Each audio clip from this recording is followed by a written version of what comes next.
Assalamualaikum warahmatullahi wabarakatuh. Alhamdulillahilladzi anzala minas samaa'i ma'an mubaraka fa ahya bihi baldadan mayyitan kadzalika nukhrajun.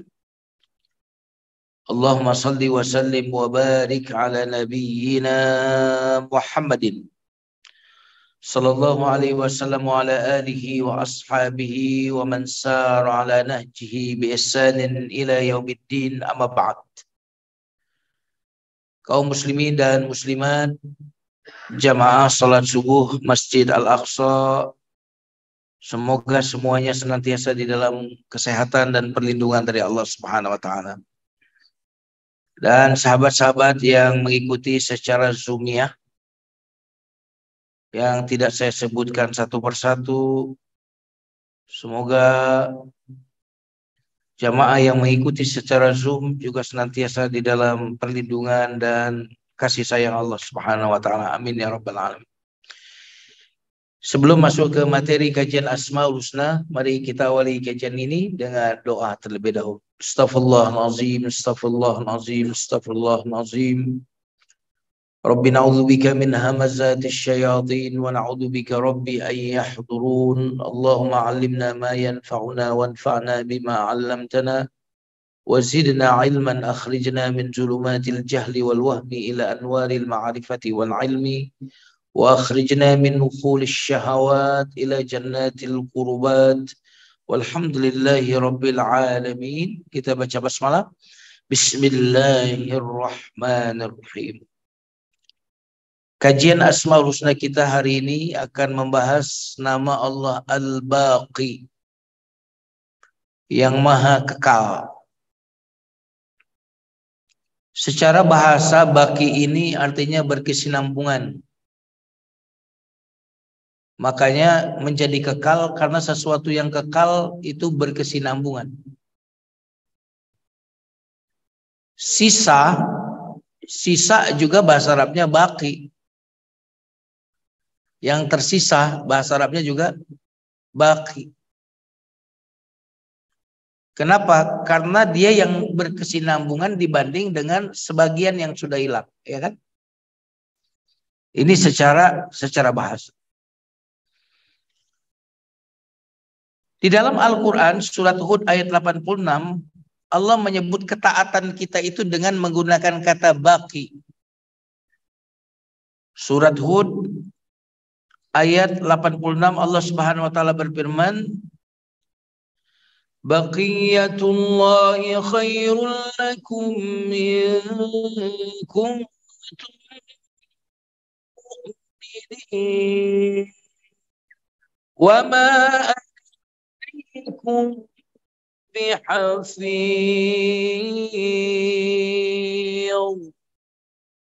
Baqiyah dari kata baqi.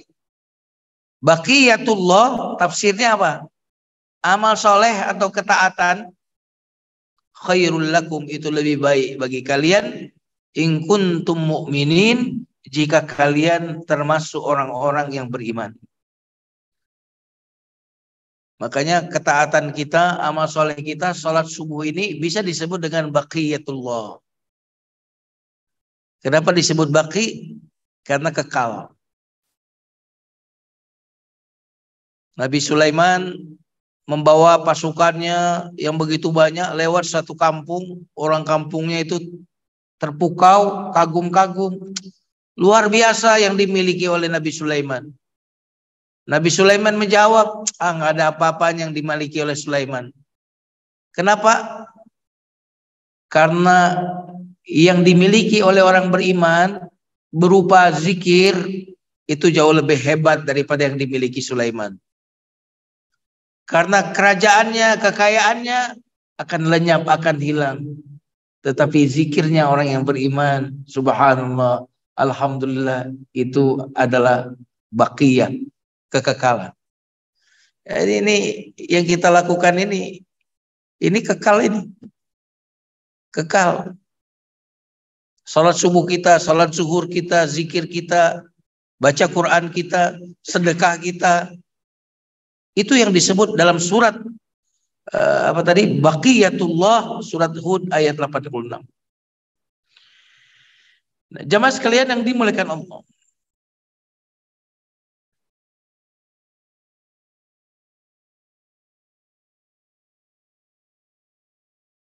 Ketika orang itu taat, ketaatan itu disebut taklif, Pak. Taklif itu beban. Makanya perintah Allah, larangan Allah disebut taklif. Kitanya mukallaf yang dibebani. Ya, tapi ingat, ya, beban ini sementara. Pahalanya selamanya, baqiyah. Gitu. Maksiat itu tidak menjadi beban bagi orang karena dia kesenangan. Kesenangannya sementara, kesengsaraannya selama-lamanya.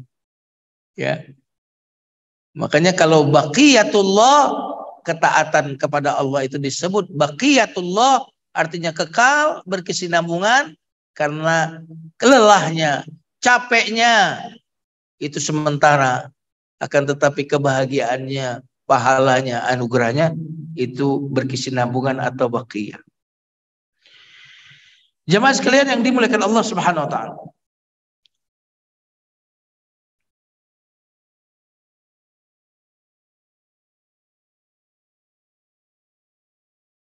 Al-Baqi, Allah yang maha kekal. Memang tidak terdapat di dalam Al-Quran kata yang formatnya baqi. Nggak ketemu al-baqi di Quran. Tapi kata kerja dari al-baqi yang menunjukkan bahwa Allah bersifat kekal, itu kita temukan di dalam Al-Quran. Di antaranya adalah di surat Ar-Rahman. Surat 55 ayat 27. Kullu man 'alaiha fan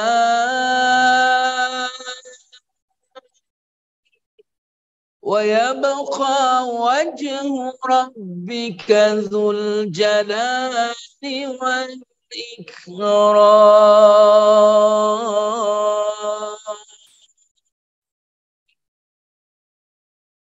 Segala sesuatu yang ada di alam semesta ini fan, akan sirna. Wa yabqa itu kata kerjanya baqi yang sedang kita bahas. Wa yabqa, dan yang kekal, wajhu rabbika dzul jalali wal ikram, hanya wajah Rabbmu yang memiliki kebesaran dan kemuliaan. Jamaah sekalian yang dimuliakan Allah Subhanahu wa taala. Al-Baqi lawan daripada al-fana. Jadi lawan daripada al-fana. Ya, sebelum masuk ke sana ada ayat surat Al-Kahfi, Pak. Surah Al-Kahfi ini kita baca setiap Jumat ayat 46. Al-mal wal banuna zinatul hayatid dunya wal baqiyatus salihatu khairun 'inda rabbika thawaban wa khairun amala. Al-mal wal banun, harta dan anak-anak, zinatul hayatid dunia, perhiasan kehidupan dunia. Ini Allah sebutkan harta dan anak. Karena kalau orang punya harta banyak nggak punya anak, wah, eman duitnya ya. Betul nggak? Ada juga orang yang punya anak banyak tapi wah, repot juga, ya kan? Maka di sini disebutkan perhiasan kehidupan dunia itu adalah al-malu wal banun. Makanya anak-anak itu di rumah kita adalah taman-taman di dalam rumah. Wah, makanya yang punya anak itu berarti punya taman dia di rumah. Punya taman-taman di rumah. Anak-anak itu seperti taman di dalam sebuah tempat ketika ada taman dan anak-anak itu adalah taman. Maka disebut zinatul hayatid dunia. Nah, yang menarik setelah Allah menyebutkan harta, anak, perhiasan kehidupan dunia, lalu Allah sebutkan wal baqiyatus sholihat.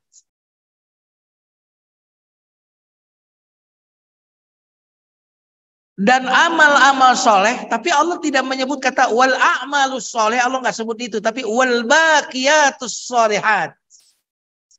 Allah menggunakan kata baqiyah dari kata baqi yang sedang kita bahas ini.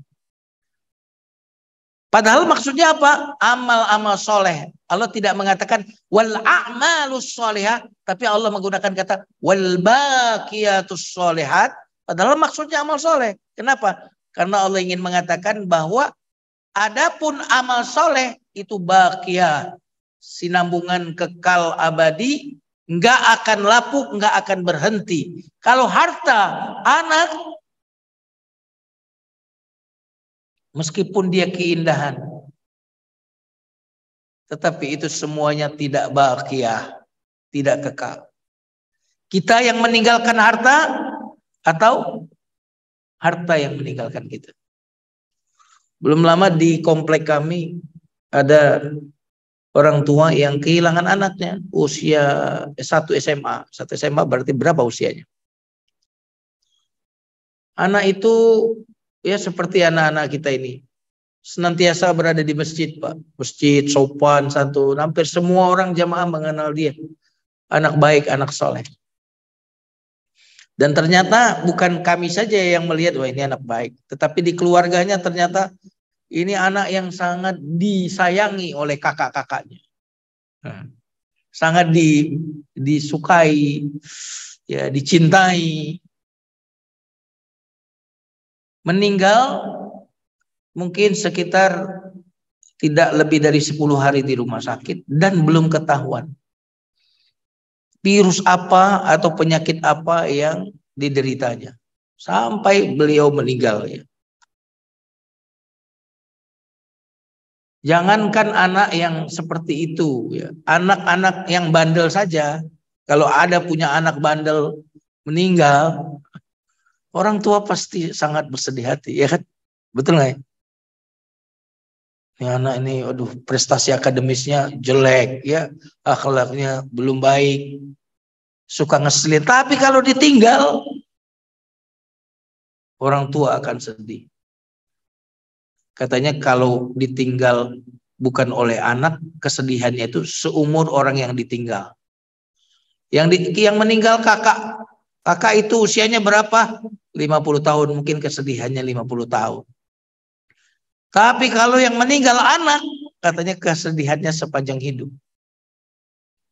Makanya Allah menyebut anak ini sebagai zinatul hayatid dunia. Tapi yang namanya harta anak, sebanyak-banyaknya, semewah-mewahnya, itu hanya sekedar mampir dan akan segera meninggalkan kita, atau kita yang duluan meninggalkan itu semuanya. Makanya sebenarnya mana yang lebih mahal, salat subuh ini atau uang 1 triliun, Pak?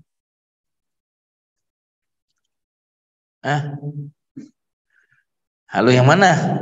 Mana yang lebih bernilai, salat subuh ini atau uang 1 triliun? Mana? Enggak mudah, Pak. Ngomongnya gampang gitu. Buktinya banyak orang nggak sholat subuh berjamaah, Pak. Coba kalau ada pembagian, nggak usah 1 triliun, 500.000 dibagiin di Masjid Aqsa, penuh ini. Ini Quran ini seperti itu berbicara, tetapi mindset kita, cara berpikir kita jauh dari Quran. Padahal Al-Quran berbicara tentang harta anak yang menjadi simbol keindahan dunia. Kemudian di ujungnya Allah bicara amal soleh dengan mengatakan itulah kekekalan. Dan itu khairun 'inda rabbika, itu lebih baik.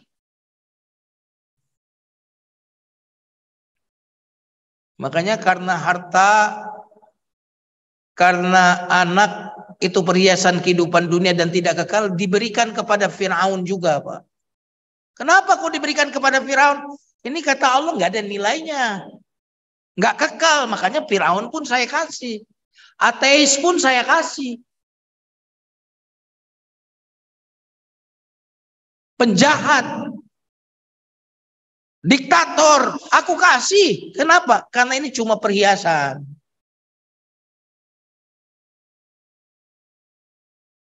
Bukan esensi, bukan substansi. Adapun al-baqiyatus sholihat, tidak aku berikan kecuali kepada siapa yang aku cintai. Nah, mudah-mudahan antum-antum ini yang rajin-rajin pengajian sholat subuh ini, orang-orang yang Allah cintai. Amin. Ya Rabbal Alamin. Jamaah sekalian yang dimuliakan Allah Subhanahu wa taala.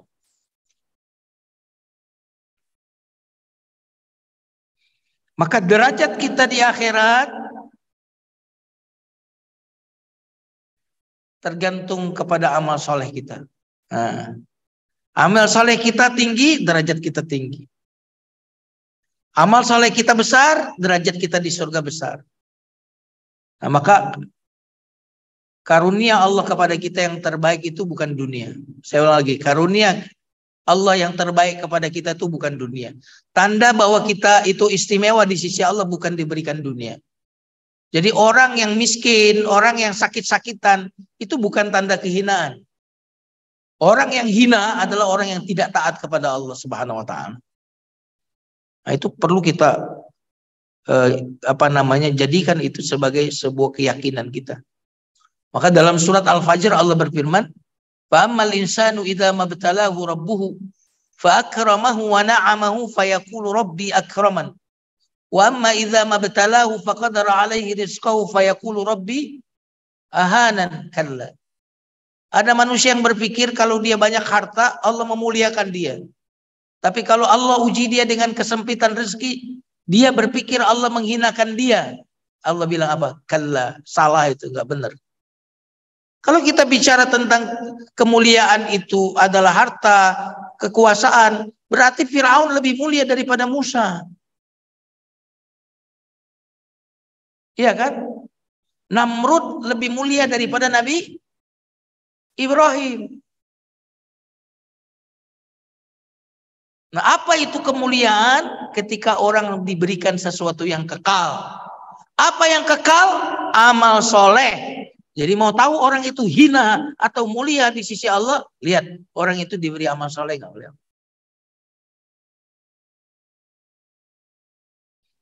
Jadi kalau diberi dunia biasa aja.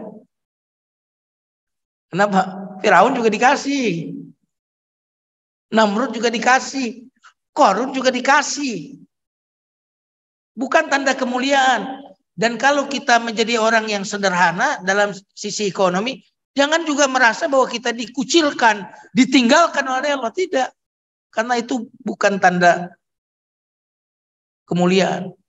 Bagi orang beriman itu, semua pemberian Allah kepadanya adalah kebaikan. Kalau dia diberikan kemudahan, wah itu kebaikan. Karena di dalam kemudahan ada syukur. Allah ngasih syukur. Kalau dia dikasih kesulitan, kesulitan itu baik bagi orang beriman. Karena di dalam kesulitan Allah memberi ibadah yang bernama sabar.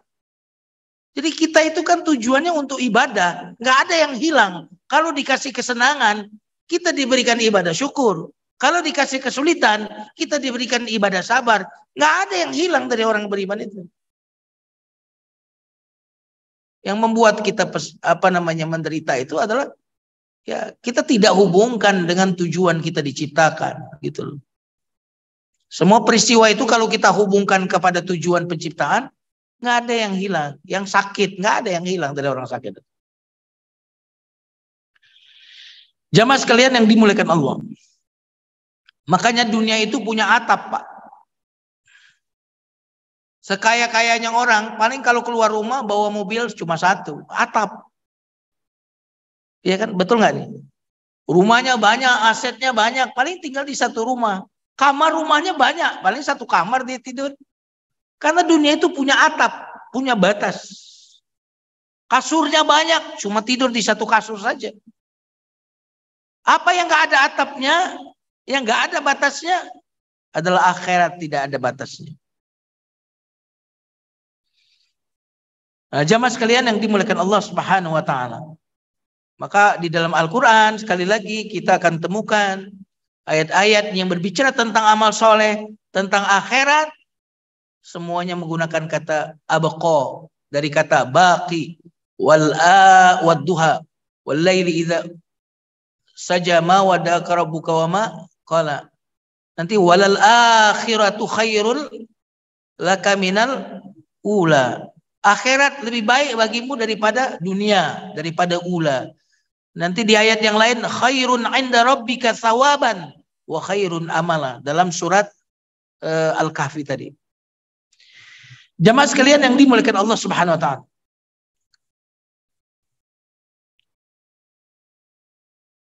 Al-Baqi.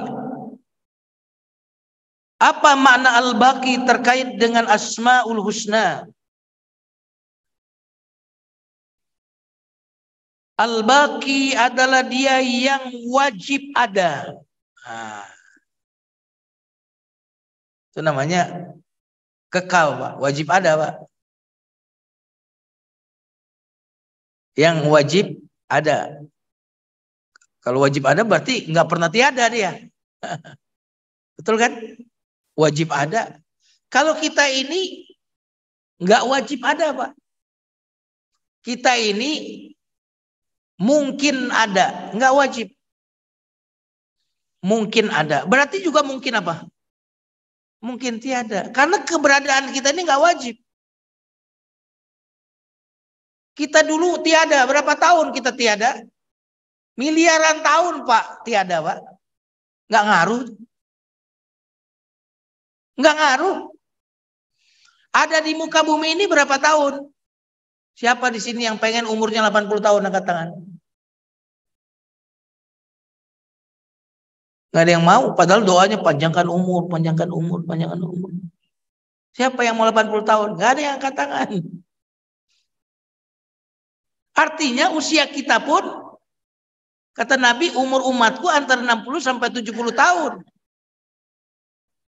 Dan sedikit yang bisa melampaui itu. Nabi bilang begitu. Sedikit yang melampaui itu. Itu barang langka berarti. Selama 70 tahun. Habis itu tiada lagi di muka bumi ini. Abadi coba. Sebelumnya miliaran tahun nggak ada. Ada cuma 70 tahun. Setelahnya berada di alam yang lain yang abadi. Kalau nggak di surga, di neraka. 70 tahun ini benarlah orang bilang mampir, Pak. Karena dibandingkan dengan yang sebelumnya sangat sesaat, dibandingkan dengan setelahnya lebih sesaat lagi, lebih sebentar lagi. Makanya kenapa amal soleh itu disebut kekal? Karena capeknya ibadah juga cuma sebentar, Pak. Senengnya maksiat pun juga sesaat. Yang abadi itu apa? Kalau nggak surga ya neraka, itu abadi. Maka tidak pantas, Pak, kesenangan disebut kesenangan jika ujungnya dia masuk neraka. Kesenangan ini nggak layak disebut senang kalau ujungnya dia masuk neraka. Penderitaan itu tidak pantas disebut penderitaan kalau ujungnya dia masuk surga. Makanya kekayaan yang sesungguhnya adalah ketika orang itu kaya setelah mati. Itulah kaya yang sesungguhnya. Kemiskinan yang sebenar-benarnya adalah ketika orang itu miskin setelah kematiannya. Itulah miskin yang sesungguhnya.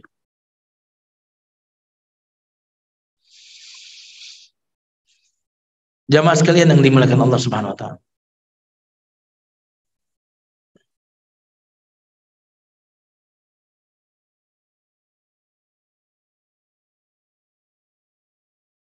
Jadi Allah Al-Baqi, Allah yang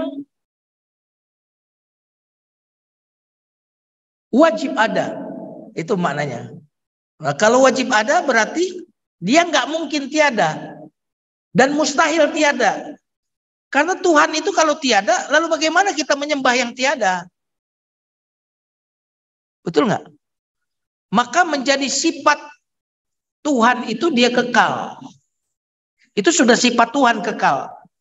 Adapun sifat kita, sifat manusia itu tidak kekal. Karena manusia mungkin ada, mungkin tiada. Orang yang lebih hebat dari kita saja, Pak, itu udah nggak ada, Pak. Dan nggak ngaruh, Pak. Namanya udah nggak disebut. Padahal kontribusinya lebih baik dari kita bagi agama ini. Nama mereka sudah jarang disebut. Bahkan Nabi Muhammad SAW yang namanya sampai hari kiamat disebut pun, beliau pun tidak kekal. Makanya beliau dipanggil oleh Allah Subhanahu Wa Taala. Ketika Nabi Muhammad SAW meninggal dunia, kita tahu bagaimana cinta para sahabat kepada Rasulullah SAW. Cintanya bagaimana? Nggak bisa kita bayangkan, Pak. Cintanya kepada Nabi Muhammad lebih besar daripada cinta mereka kepada diri mereka sendiri. Karena itulah ketika Nabi Muhammad meninggal dunia, Umar bin Khattab tidak bisa menguasai perasaannya, Pak. Maka dia berlari-lari menunggang kudanya sambil menghunuskan pedang. Siapa yang bilang Muhammad meninggal, saya tebas batang lehernya. Orang yang sudah dikuasai oleh emosi cinta luar biasa. Padahal ada yang lebih mencintai Rasulullah dibandingkan Umar. Siapa dia? Abu Bakar.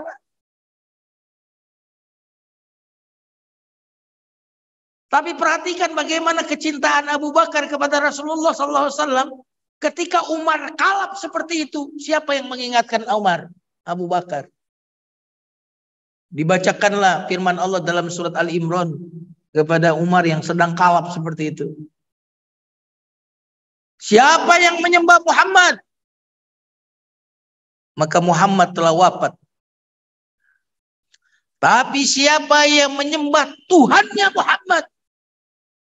Maka Tuhannya Muhammad itu maha kekal dan tidak pernah binasa atau mati. Lalu dibacakanlah firman Allah dalam surah Al-Imran. Wa ma Muhammadun illa rasulun qad khalat min qabrihi rusul afa immata aw qutilan qalabtum ala aqabikum. Tidaklah Muhammad kecuali adalah seorang rasul yang sebelumnya telah ada rasul yang mendahului beliau. Apakah jika Muhammad itu mati atau dibunuh, kalian akan berpaling dari ajarannya? Mendengarkan ayat itu Umar langsung lemes, seolah-olah ayat itu baru turun. Padahal ayat itu telah lama dia hafal. Tapi ketika diingatkan dengan ayat itu, seolah-olah ayat itu baru turun. Ya, memang begitu, Pak. Kalau kita yang sedang ngalamin butuh nasihat, Pak. Saya juga bisa ngomong begini, kenapa? Nggak ngalamin. Coba kalau saya ngalamin, perlu dinasihati oleh Bapak. Oh, Ustadz dulu kan baca ayat ini, nasihati kami. Sekarang kami mengingatkan Ustadz. Karena waktu mengalami bisa blank. Betul atau tidak? Makanya orang kalau dinasihati kalau lagi susah, lu sih kagak ngalamin. Gitu kan. Lu sih ngomong doang, kagak ngalamin. Karena di saat orang ngalamin itu beda, Pak. Butuh penguatan. Bisa blank, blank spot. Bisa blank orang. Nah, lihat tauhidnya Abu Bakar itu luar biasa. Nggak ada yang lebih mencintai Rasulullah melebihi Abu Bakar. Abu Bakar itu, Pak, dirinya diberikan, hartanya diberikan, anaknya diberiin, Pak. Anaknya dikasih kepada Rasulullah. Waktu ayahnya masuk Islam, Abu Bakar tuh nangis. Kata Rasulullah, ya Umar, ya Abu Bakar, ini hari bahagia bagimu, kenapa kau menangis? Aku menangis karena aku membayangkan dan menginginkan seandainya yang masuk Islam itu bukan ayahku tapi pamanmu. Aku membayangkan andaikan saja yang masuk Islam itu pamanmu bukan ayahku, tentu lebih bahagia bagiku. Subhanallah. Ini ayahnya sendiri. Kenapa kecintaannya kepada Rasulullah luar biasa? Jamaah sekalian yang dimuliakan Allah Subhanahu wa taala. Adapun kita ini nggak wajib ada, bahkan keberadaan kita karena pemberian Allah, Pak. Diputus pemberian, kita nggak ada. Contohnya diputus oksigen dari kita, nggak ada. Diputus makanan dan minuman, nggak ada. Pernah ada demo mogok makan di suatu negara. Sekian pekan mereka mogok makan, apa yang terjadi? Sekian belas orang mati, Pak. Artinya orang itu menjadi ada karena pemberian Allah Subhanahu wa taala. Diputus karunia dan pemberian Allah berupa oksigen, berupa air. Maka manusia ini akan segera mengalami ketiadaan dan kebinasaan. Maka gampangnya begini nih, ini kan nyala nih. Sekarang saya matiin nih. Halo, halo, mati gitu doang. Tuh kita tuh kayak gitu doang di hadapan Allah.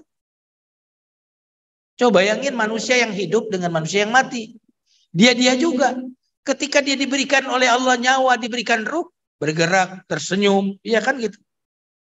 Bisa ngomong, bisa berjalan, bisa mendengar, bisa merasakan. Tapi ketika ruhnya diambil, pemberian Allah berupa ruh ini diambil, coba bandingkan antara dia yang hidup tadi dengan dia yang mati. Begitu besar perbedaan. Kita tuh begitu.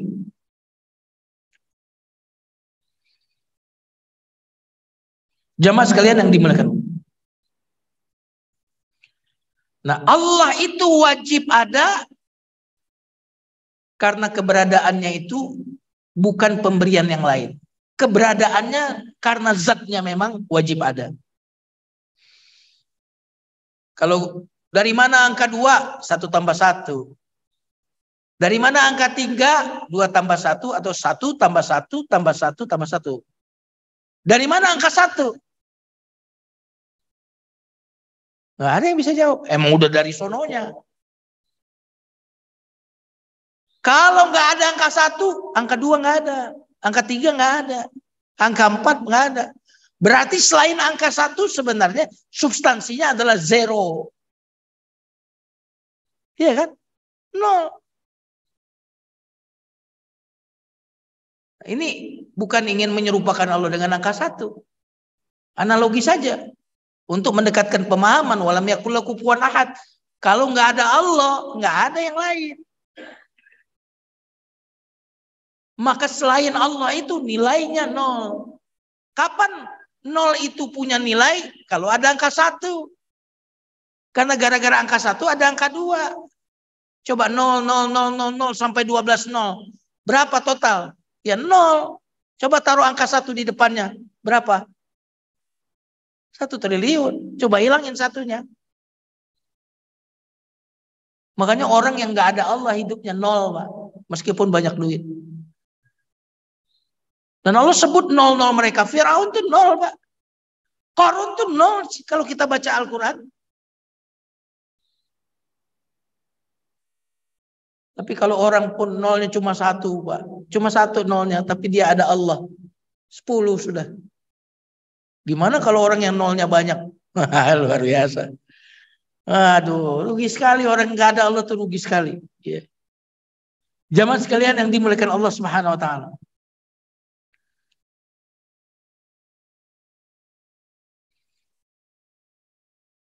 Nah, Allah yang wajib ada itu, Pak, yang kekal, kalau dikaitkan dengan ke depan, Allah tuh kekal, tapi dihubungkan dengan arah masa depan, itu namanya Al-Baqi. Tapi kalau Allah kekal ini dikaitkan dengan masa lalu, bahwa dia ada tanpa awal, berarti dikaitkan dengan masa lalu, Allah itu disebut Qadim. Jadi Allah itu maha kekal dengan kekodimannya, maha kekal juga dengan keabadiannya di masa depan. Nah itu. Makanya kalau kita sering mendengar kata Qadim, itu berarti kekekalannya dikaitkan dengan dia ada tanpa awal. Nah itu namanya Qadim. Dia senantiasa ada tanpa akhir. Nah, tanpa akhir itu berarti dia baki. Ya, sudah ya. Karena kalau kita kan sering, kalau di kita itu kan sering menggunakan sifat 20 itu. Wujud, kidam. Berarti kidam itu terkait dengan Allah apa? tanpa awal tuh, kidam. Wah, kidam. Wujud, kidam, bako. Nah, bako itu terkait dengan apa? Dari kata baki, bako itu maha kekal selama-lamanya. Ke depan. Allah senantiasa ada tanpa ada yang mengadakan. Qadim. Ada tanpa akhir, baki, begitu. Makanya ya maha kekal tiada awal. Berarti kalau dia ada awal, dia nggak kekal. Karena pernah tiada, ya kan? Kalau dia ada akhir, nggak kekal. Kita ini berawal dengan awal, berakhir oleh akhir, yaitu Allah. Makanya kita ini nggak kekal. Kapan lahir, Mas? Oh, saya lahir tahun 76. Berarti sebelum tahun 76 nggak ada. Sekarang tanya, kapan Allah itu ada? Jawabannya adalah, emang kapan dia nggak ada? Itu jawabannya. Kata kapan itu pertanyaan buat yang pernah tiada, Pak. Kapan? Makanya kalau ada peringatan kelahiran Tuhan, berarti sebelumnya Tuhan itu nggak ada. Hanya Allah itu lam yalid walam yulad.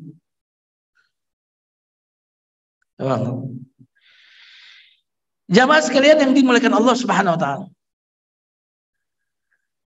Berarti Allah Al-Baqi adalah Allah yang maha ada dulu. Nah, itu namanya qadim. Sampai seterusnya tanpa akhir, baki. Wah, gitu.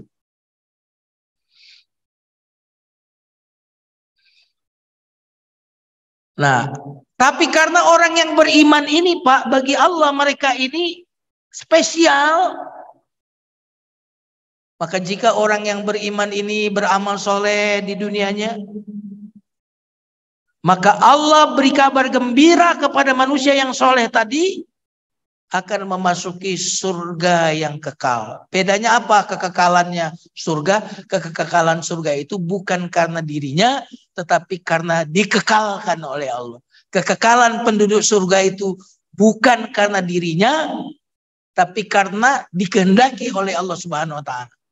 Makanya dalam Al-Quran itu disebutkan mereka masuk surga selama-lamanya di surga kecuali jika Allah menghendaki. Nah, kan ada ayat gitu kan? Pernah dengar ayat itu enggak? Perlu saya search ayatnya. Nah, orang yang nggak paham mengatakan surga itu nggak abadi. Buktinya ini, mereka abadi dalam surga.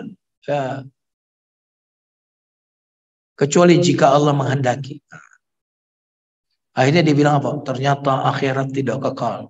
Itu. Salah paham itu. Kenapa ada kata kecuali dikehendaki oleh Allah? Allah ingin mengatakan bahwa kekekalan surga itu karena Allah menghendaki, bukan karena dirinya. Itu yang ingin ditekankan. Bukan berarti surga itu tidak abadi. Sebentar ya, saya search ya. Khalidina fiha. Khalidina fiha madamatis samawati wal ardh. Nanti buka surat Hud ayat 107. Ya. Ini ayatnya seperti itu ya. 107. Yang bagus kalau dimulai dari 106 ya. 106 itu akan lebih lengkap maknanya.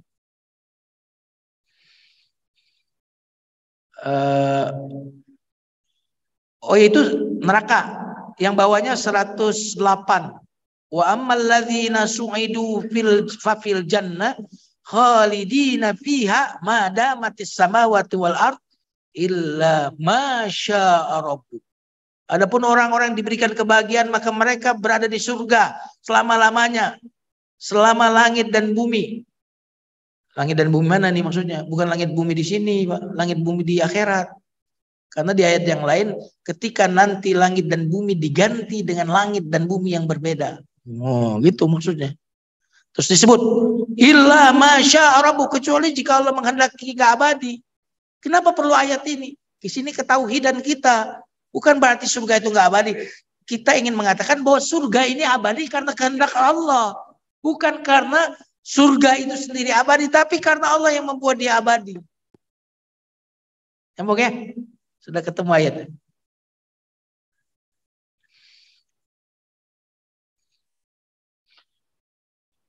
Nah, jika penduduk surga abadi,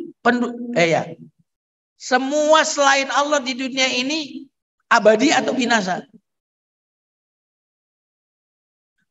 Binasa ya, selain Allah. Termasuk kematian itu akan binasa, Pak. Kematian itu akan binasa. Kenapa? Karena kematian itu makhluk, Pak. Kematian itu apa? Halo, kematian itu makhluk bukan? Siapa yang pencipta? Siapa yang khalik? Khalik siapa khalik? Jawab dong, jamaah. Kamu bisa jawab kalau begitu ya. Siapa yang khalik? Berarti selain khalik siapa? Makhluk. Nah, kematian itu khalik atau makhluk? Makanya ketika Allah berbicara tentang kematian di surat Al-Mulk, Allah mengatakan dia yang menciptakan kematian. Allazi khalaqal mauta. Allah menciptakan kematian. Kalau ada ayat bilang Allah menciptakan langit, oh berarti langit makhluk kan? Allah menciptakan bumi, berarti bumi itu makhluk bukan? Berarti dia akan ada ujungnya dong. Karena makhluk akan tidak kekal. Nah, sekarang Allah berfirman dalam surah Al-Mulk, dia yang menciptakan kematian. Berarti kematian itu makhluk bukan? Jadi kalau saya analogikan kematian itu benda, nih benda, anggap benda. Dan kematian itu benda, cuma nggak kelihatan aja sama kita. Yang menciptakan kematian. Nah ini berarti kematian nih. Ada bendanya nggak? Kematian itu ada bendanya, ada barangnya. Makanya dalam Al-Quran kalau wajaat sakratul maut, dan datanglah kematian. Yang datang itu kematian. Bukan kita yang mendatangi kematian. Kematian yang mendatangi kita. Jadi nggak usah takut nggak kebagian. Coba ayat Quran tuh kan. Di mana saja kamu bersembunyi, kematian akan mendatangimu. Berarti dia aktif, dia makhluk, Pak.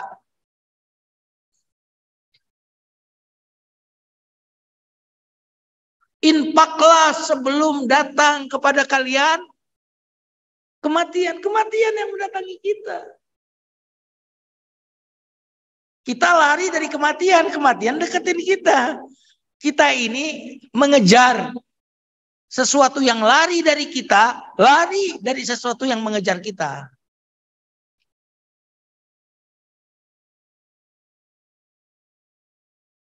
Nah, karena kematian ini adalah sosok yang tadi saya gambarkan seperti benda.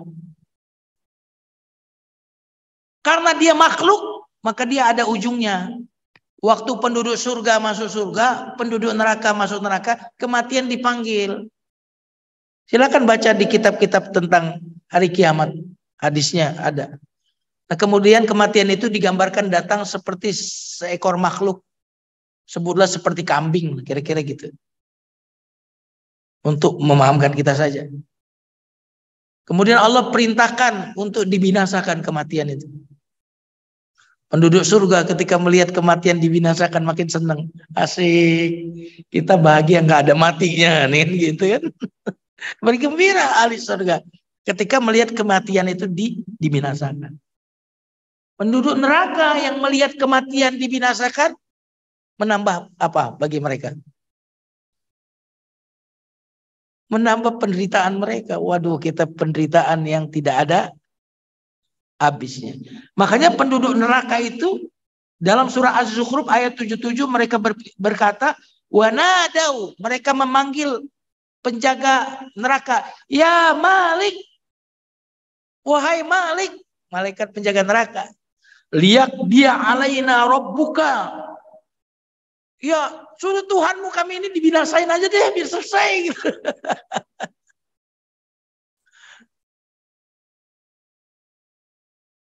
Kenapa? Karena penduduk neraka itu summala yamutu fiha wala yahya. Penduduk neraka itu nggak hidup, nggak mati, Pak.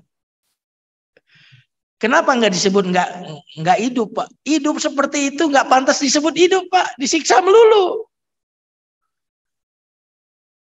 Kenapa nggak disebut mati? Karena kalau mati nggak ngerasain lagi mereka. Makanya kehidupan penduduk neraka itu adalah la yamutu fiha wa la yahya. Makanya orang bilang kalau udah keterlaluan bangetan susah kan hidup segan. mati tak mau. Itu nggak hidup nggak mati. Kalau penduduk surga apa? Mereka hidup yang sempurna. Makanya di surga nggak ada tidur. Karena orang itu kalau bisa tidur berarti bakalan mati. Nih yang tidur-tidur nih bakalan mati itu.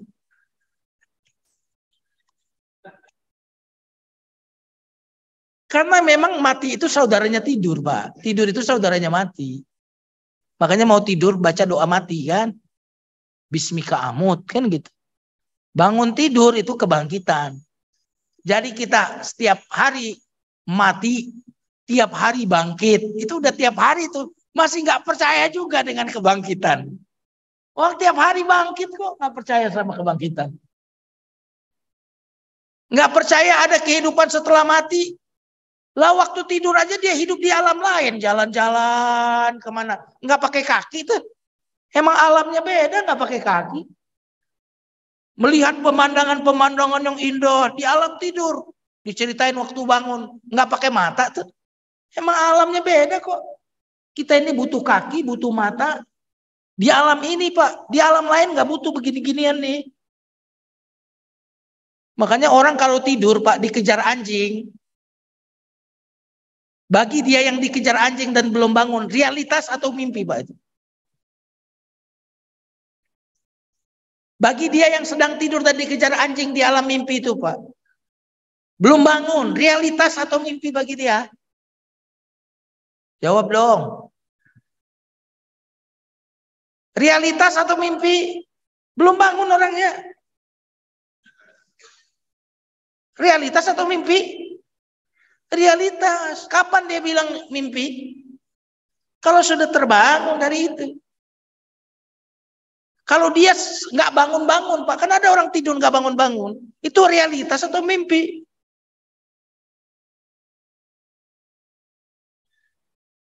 Ini kita ini kenapa Pak? Realitas atau mimpi sekarang ini?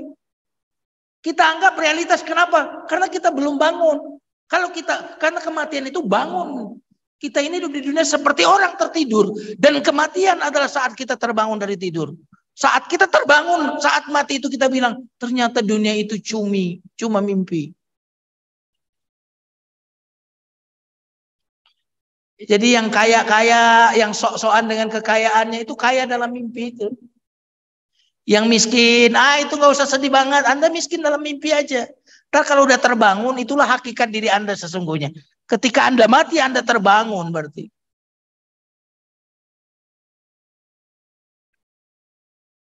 Nyambung ya? Halo? Udah sabar aja lah di dunia ini, sabar.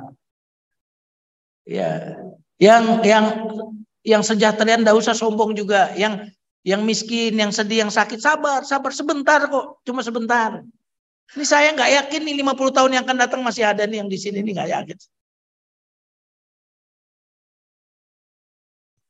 Betul atau tidak?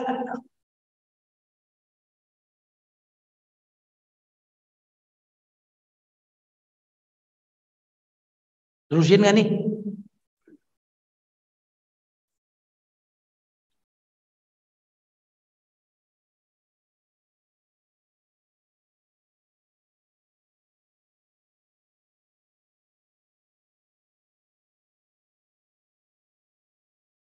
Al-Baqi. Al-Baqi adalah yang senantiasa ada, yang tidak menerima kebinasaan dan kepanaan. Dan darinya lah bersumber keabadian.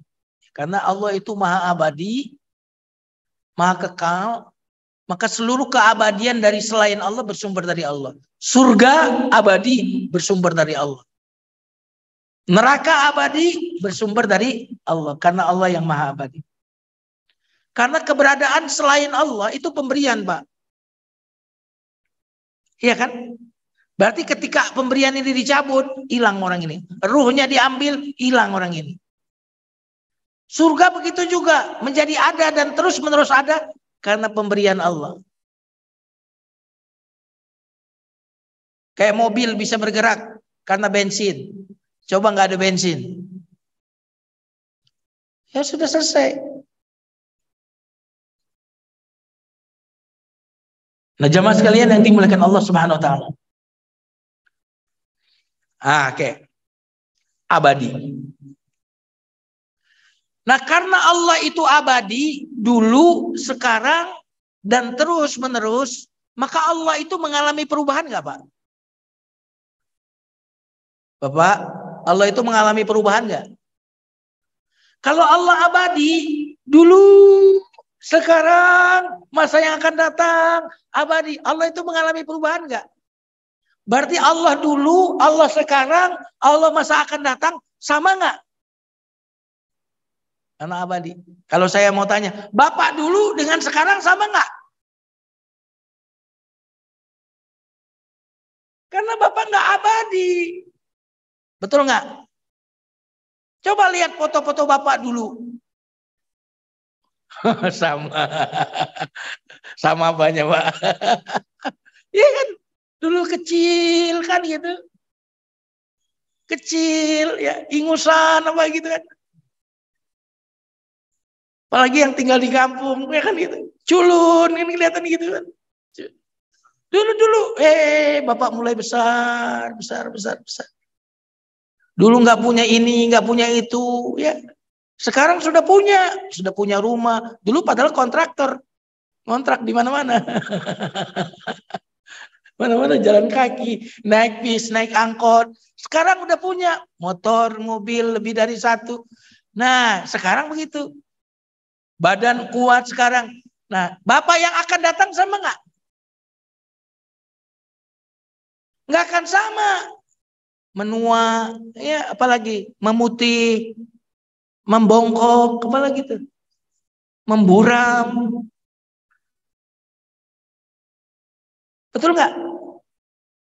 Nah, kalau berubah seperti ini berarti nggak kekal. Makanya karena Allah maha kekal, Pak, Bapak nggak sembah Allah juga nggak ngaruh sama Allah. Kekal dia masalahnya. Seandainya seluruh makhluk ini menyembah Allah, nggak ngaruh juga sama Allah. Karena dia kekal baki. Kalau orang mengeluhkan kita, ngaruh sama kita. Wah, makin gagah jalannya. Orang kita kalau awal bulan aja beda jalannya. Awal bulan beda jalannya kan, gagah. Habis gajian. Coba akhir bulan. Jalannya miring. Gajinya 5 koma, habis tanggal 5 koma.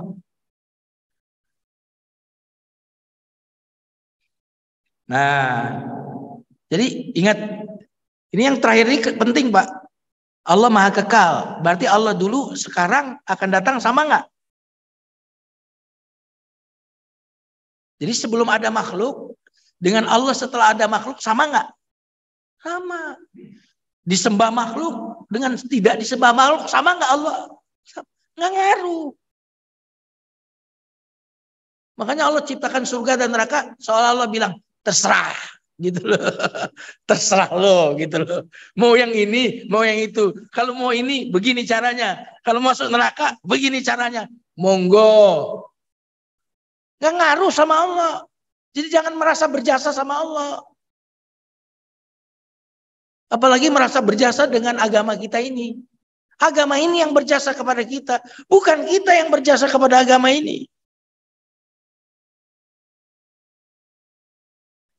Nah, kalau kita dulu, sekarang, masa depan beda, Pak. kulitnya aja udah beda, matanya udah beda. Semuanya menurun. Dulu Mike Tyson kayak apa? Coba sekarang Mike Tyson kayak apa? Muhammad Ali kayak apa dulu? Tuanya bergetar begini, Pak.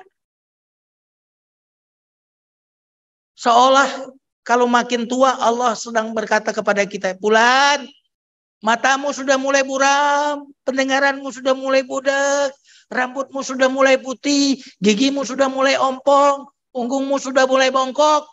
Fulan, sudah dekat waktu perjumpaanmu dengan aku. Sudahkah engkau bersiap-siap? Itu. Jadi bengong begini.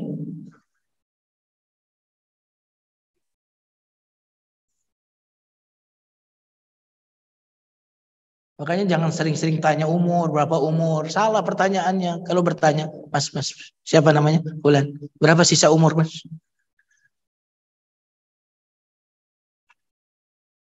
Kaget tuh orang kan? Iya, karena pertanyaan itu yang bikin kita muhasabah. Berapa sisa umur? Nah, terakhir jamaah sekalian yang dimuliakan Allah. Karena Allah Maha Baki, ya. Dan kita ini semuanya menginginkan kekekalan. Betul nggak? Semua kita ingin kekal. Makanya semut pun ingin kekal. Ketika Nabi Sulaiman lewat, semut yang perempuan berkata, teman-teman semut, masuklah kalian ke sarang kalian agar tidak diinjak Sulaiman. Gitu. Kenapa? Semut saja ingin abadi. Makanya waktu iblis menggoda Adam, Nabi iblis itu merinem nama buah itu dengan nama baru supaya Adam ini tergoda. Apa nama buahnya? Kata iblis loh ini, bukan kata Allah. Apa? Buah apa namanya kata iblis? Khuldi. Itu yang namain khuldi siapa? Iblis, bukan Allah. Allah cuma bilang, Adam, jangan deketi pohon ini. Kalau mau dinamakan pohon terlarang, gitu aja. Terus iblis datang. Adam, maukah engkau aku tunjukkan kepada pohon abadi? Nah, karena abadi itu bahasa Arabnya khuldi, khalidi. Berarti iblis itu suka merinem. Mempackage yang buruk dengan nama bagus. Oh. Iya kan? Buka aurat, dinamain apa? Modis. Wah, ini gitu kan? Betul nggak? Narkoba, mengkonsumsi ini, mabuk-mabukan, laki sejati. Oh. Semua dinamakan begitu, Pak. Orang yang berpikir ini berpikir kemajuan. Wah, kalau kita Islam itu namanya keterbelakangan. Wah, di nama-nama garis keras, Islam garis keras. Itu dinama-namakan dengan label-label yang jelek itu agar kita umat Islam anti sendiri dengan Islam itu. Betul ya? Tapi lihat ya, apa namanya, emansipasi wanita. Wah, namanya keren banget tuh, emansipasi wanita. Undang-undang anti kekerasan seksual. Padahal maksudnya apa? Kalau baca undang-undangnya, isinya itu nanti gak boleh ada orang yang melarang orang untuk melakukan seks apa saja. Asal suka sama suka. Isinya itu. Tapi dikemas bungkusnya seolah-olah undang-undang anti kekerasan seksual. Orang cuma baca covernya. Woi, bagus nih undang-undang nih. Padahal isinya apa? Kalau orang suka sama suka kemudian ada yang ngelarang. Nah, yang ngelarang ini masuk penjara. Nah, makanya teman-teman di DPR baca tuh undang-undang dia. Nah, mereka melawan. Itu penting ada yang di DPR. Kalau nggak jebol, nanti mainnya di undang-undang semua. Bubarkan umat Islam NU, bubar. Bubar Muhammadiyah nanti, bubar. Itu bisa dengan undang-undang. Siapa yang memprotek itu? Teman-teman kita semuanya. Anggota-anggota DPR yang beragama Islam, yang membela Islam itu. Setuju ya? Dan terakhir jemaah sekalian, nah karena kita ini cinta kepada keabadian, maka hendaklah kita melakukan ibadah itu dengan niat untuk yang maha abadi atau ikhlas. Nah, amal soleh yang kita lakukan ikhlas karena Allah, karena hanya Allah yang abadi. Maka apa yang karena Allah akan abadi, apa yang tidak karena Allah tidak akan abadi. Makanya orang-orang yang banyak amalnya nanti di akhirat ternyata apa yang terjadi amalnya seperti fata morgana. Dalam surat nomor 25 ayat 23 Allah berfirman, "Wa qadimna ila ma 'amilu min 'amalin faja'alnahu haba'an mansura." Kami hadapkan amal-amalnya, wow banyak amalnya, tapi riya, sum'ah, ujub bukan karena Allah, maka kami jadikan amalnya itu sia-sia, haba'an mansura. Maka kita jangan cuma Pak beramal, tapi ikhlas di dalam beramal. Karena amalan yang tidak ikhlas tidak diterima oleh Allah Subhanahu wa taala. Hati-hati dengan amal kita. Jadi salafus soleh dulu Pak, mereka lebih fokus untuk diterimanya amal daripada amal. Kalau orang sekarang fokus terhadap amal, nggak peduli apakah ini amalnya memasuki kriteria diterima oleh Allah atau tidak. Ini bukan urusan A, urusan B, urusan C, Pak. Ini urusan diterima atau tidak. Maka kita perlu dalam beramal tuh jangan ikut-ikutan. Kalau dalam beramal itu kita perlu mencari, membaca, bertanya dalil yang terkuat, Pak. Ini kayaknya yang paling hati-hati. Ini yang paling kuat nih. Saya pegang ini. Ini urusan apa? Ini bukan urusan ormas A, ormas B, ormas C. Bukan. Ini urusan saya kepengen diterimanya amal. Gitu. Makanya kita menjadi orang yang membudayakan untuk kemudian tidak langsung menerima apapun. Harus kita cari dasarnya, baca. Kalau kita nggak ngerti, tanya kepada. Sehingga kita, oh ini kayaknya dalilnya lebih menenangkan hati saya. Ini lebih hati-hati. Ini soalnya amalan, Pak. Kita ingin amalan kita ini kekal dan abadi. Miliki anak-anak yang soleh, Pak. Karena kita mati, amal kita masih ada. Nah, itu anak soleh. Miliki sedekah jariah, Pak. Wakaf. Ada wakaf tunai. Iya kan? Supaya kita punya keabadian.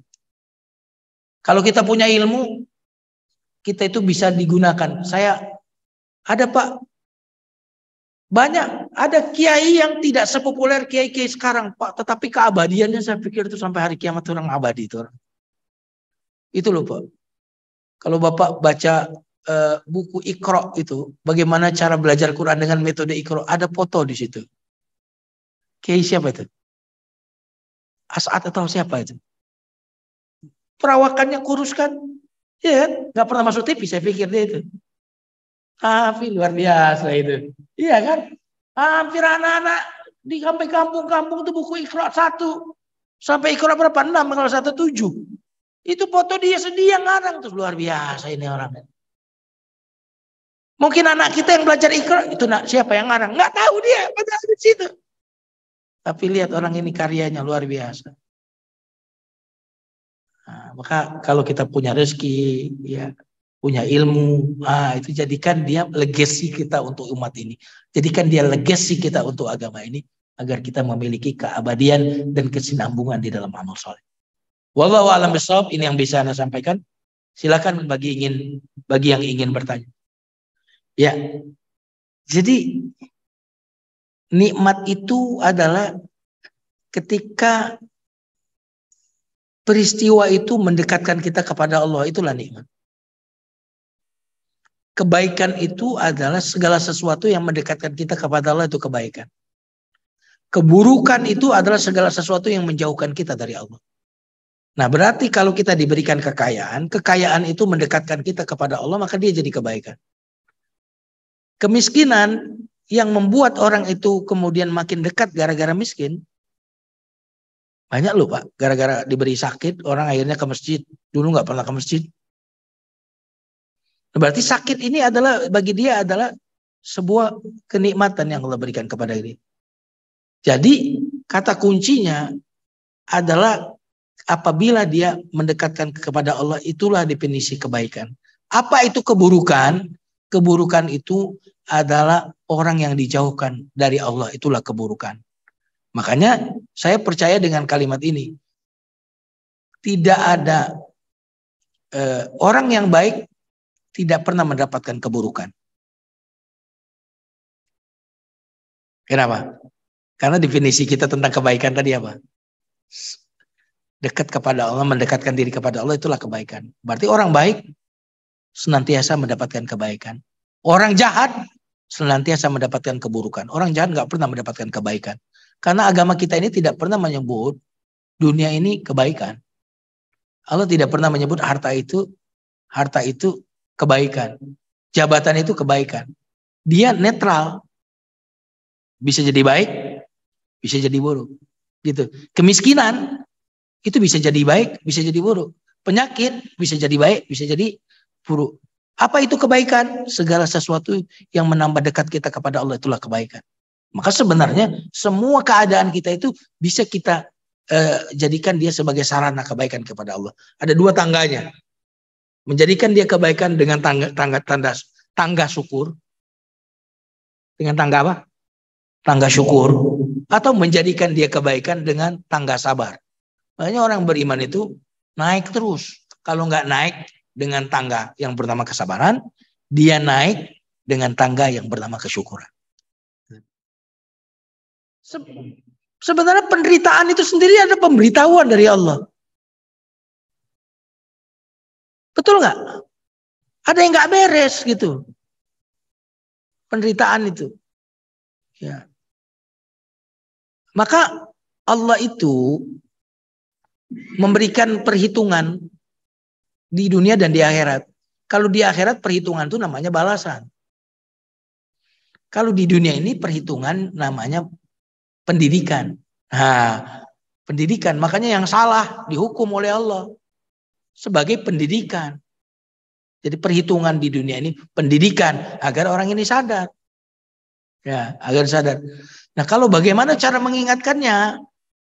Nah, memang PR terbesar bagi kita ini adalah bagaimananya, bukan mengingatkannya. Kalau mengingatkan semua orang bisa. Tapi bagaimana cara mengingatkannya? Itu yang paling penting.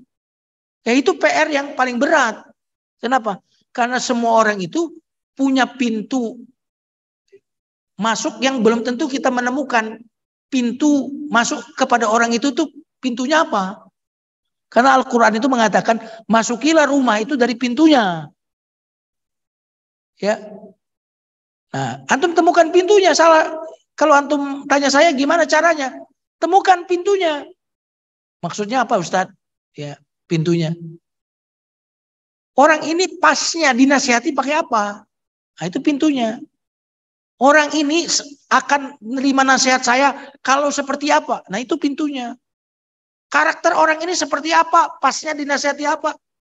Makanya dalam Quran itu laki-laki tidak sama dengan perempuan. Nah, itu artinya apa? Jangan kau perlakukan istrimu seperti kau memperlakukan laki-laki. Beda laki sama perempuan. Gitu. Jangan memperlakukan suamimu sebagaimana engkau memperlakukan perempuan sesamamu. Beda laki-laki sama perempuan tuh wataknya. Gitu. Ya. Nah, itu yang perlu. Kalau antum tanya cara, semua orang memiliki pintunya masing-masing. Temukanlah pintu-pintu orang itu. Berarti antum harus makin mengenal dia. Apa hobinya dia? Apa kesukaannya dia? Nasihati dia lewat pintu itu. Gitu ya. Baik. Kita cukupkan ya. Kita cukupkan dengan istighfar. Astaghfirullahaladzim. Subhanakallahumma bihamdika asyhadu an la ilaha illa anta astaghfiruka wa atubu ilaik. Barakallahu li wa lakum. Wassalamualaikum warahmatullahi wabarakatuh.